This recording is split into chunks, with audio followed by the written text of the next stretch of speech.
Le football français au féminin a commencé un peu par hasard.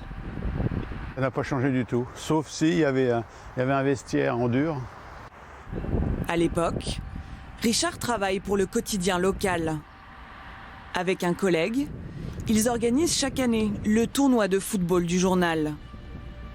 L'été 68, ils ont l'idée d'ouvrir la compétition aux femmes. Une trentaine répond à l'annonce.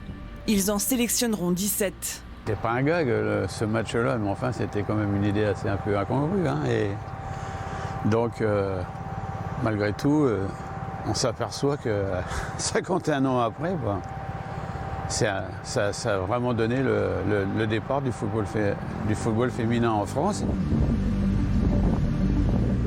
Donc à la fin du tournoi, nous, les organisateurs, tout dit bon, c'est terminé. On vous remercie. On a passé un beau week-end.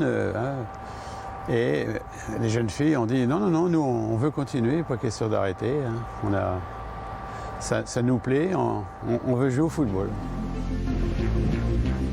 Les deux journalistes décident d'entraîner les filles et les préparent à toutes les conditions. C'est la première fois que vous allez jouer dans la neige. Vous allez pas trop vite, c'est pas la peine de vous engager fort, c'est surtout essayer de faire du football. Alors au départ, vous allez voir, ça va glisser. Les footballeuses s'organisent, une équipe officielle, des tournois dans la région, puis dans toute la France. Et ça, c'était chouette. Tu te souviens? Les talons. Gigi, Betty, Michel, Claudine, Elisabeth, Véronique, Marie-Claire. 50 ans après, les joueuses sont à l'honneur d'une exposition dans le centre de Reims.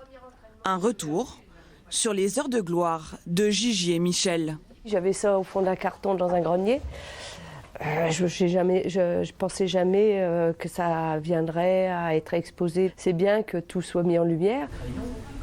Pionnières dans leur discipline, elles vont parcourir le monde pour présenter leur sport. États-Unis, Canada, Indonésie, Chine. Un rêve presque irréel. On n'en avait pas conscience. On venait faire. Nous, on nous disait vous partez aux États-Unis, vous savez, vous êtes jeune, vous prenez l'avion. L'avion, c'était fait que pour les hommes d'affaires à cette époque-là. On jouait pour le plaisir de jouer. C'était la passion du football. Un demi-siècle plus tard, les conditions ont bien évolué depuis leurs premiers pas. Demain, c'est sans aucun doute que la nouvelle génération de Bleus pourra compter sur le soutien assidu de ces championnes d'un autre temps.